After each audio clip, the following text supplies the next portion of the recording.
Hello presto people! Dynamic variations in scales, getting a bit advanced now. Ultimately we're going to end up doing some of this. But before we get there, let's warm up our fingers. So the first thing we're going to look at is a very simple D harmonic minor scale. We'll do 3 octaves. And I'll explain it in a second, bit by bit, what we're going to do. It's always good to start off easy, because if we start off easy and we warm up, we'll get it right first, and then we'll slowly build up the tempo. Then after we've done that, I have a killer exercise for you. It's not hugely complicated, but it's not particularly straightforward either. So good for your fingers, very good for your fingers. Let's see how we get on. Okay guys, dynamic scales time. This is with a metronome at 60 beats per minute. We're going to do D harmonic minor, and when the metronome is running, we're going to start off very soft indeed. So we're starting off at pianissimo. We're going to be playing very slowly at first. We're going to be playing in 8th notes, and the thing that you're concentrating on is that crescendo, that steady crescendo all the way up the scale, up to fortissimo right up at the top, and then diminuendo back down. The trick to this is making sure we're staying nice and relaxed with the fingers, but in particular making sure that each note as it goes down is just either slightly louder or softer than the previous, depending on which way your dynamic contrast is going. So if you're gradually getting louder all the way through, obviously each finger you need to concentrate on making slightly louder. So quavers first of all, or 8th notes, very slow indeed. After 4, 1 and 2 and 3 and 4 and...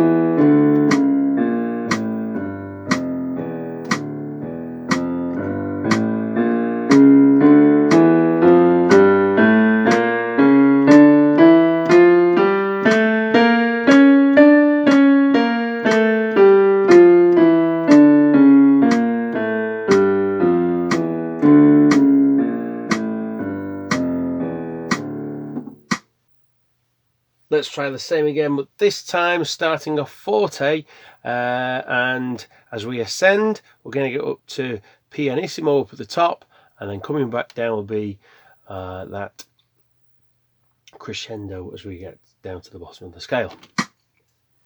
Forte first, after 4, 2, 3, 4.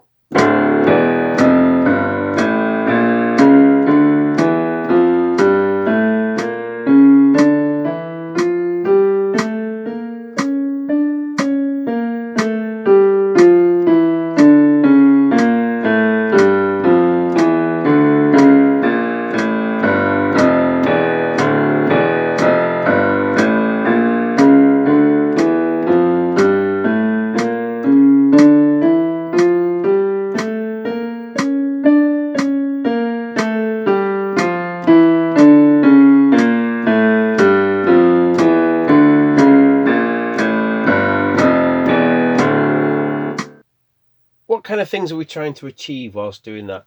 Well, as we say, a steady crescendo so that each note is gradually getting louder or softer, as I say, depending on which way you're going, and always making sure, of course, that you've got that beautiful seesaw action between your notes so that you have legato, as we say, between the notes, legato being the Italian term for a smooth connection between the notes.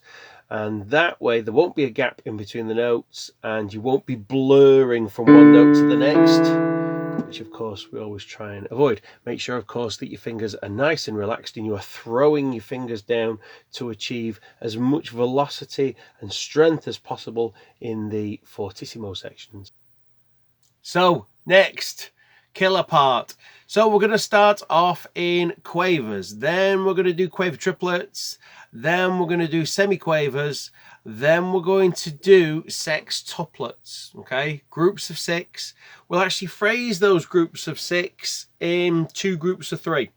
So what we'll do is, if you're just thinking of 1 and 2 and, you could think to yourself, a group of 3 and a group of 3. Okay, now when you, for example, you're counting triplets, 1 and a 2 and a 3 and make it a bit more intuitive, we could say sausages, sausages, sausages, same kind of thing, yeah. But if you're now going to split that up into 2 halves of 1 beat so that you get your sextuplets, you've got 1 and 2 and sausages, sausages, sausages, sausages. Sounds a bit crazy, but it's an awful lot more intuitive to count than any other possible options that you might have. Unless, of course, your possible options are as easy as counting sausages, sausages. Anyway, on with the show. Let's have a little look at what that would actually feel like on the piano.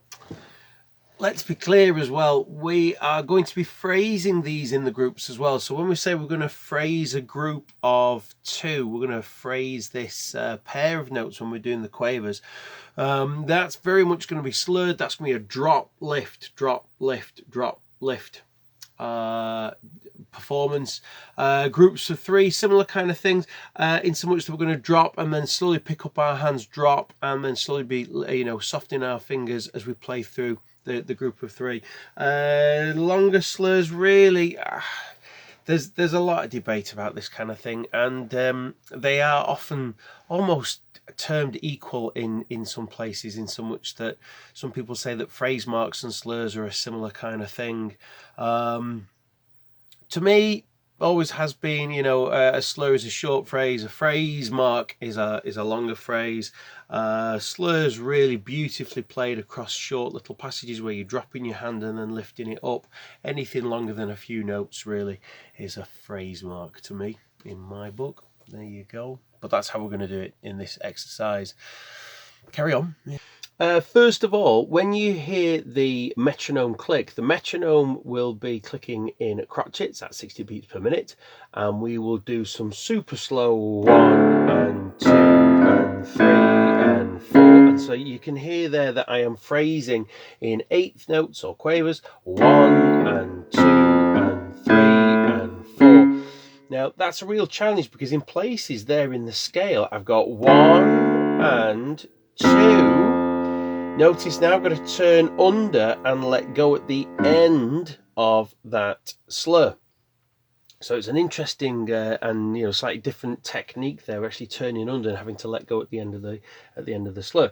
So that's what the pairs of notes will sound like. That's what it will be like when it's in groups of 2, and when it's in groups of 3, we'll have 1 and 2 and 3 and 4 and so on. So there you can see that I'm actually playing in triplets, groups of 3, and then we're going to go to 16ths, groups of 4, and when we get to the sextuplets, so we've got 6 notes in every single beat, so that's 2 groups of 3. And what will happen there is we'll actually phrase those, rather than phrase them in 6, we'll actually phrase them in 3s. Hold the phone. You could pause the video and practice each of these one at a time, of course, For the 16ths, a lot more challenging now because we need to be turning under at the end of a phrase. 1 E and 2 E and 3 E and so on. Okay, notice that turning under as I finish the phrase. 1 E and 2 E and so on. And for the sextuplets, so if you're counting nice and slow, for counting 1 and 2 and so on, okay, each of those half beats we're going to group into 3 to give us the triplet feel that we were talking about, but you've got triplets for each half a beat to give you the 6 for the sextuplet across the whole beat. So you would have 1 and sausages, sausages. Count that a little bit quicker. 1 and 2 and so on.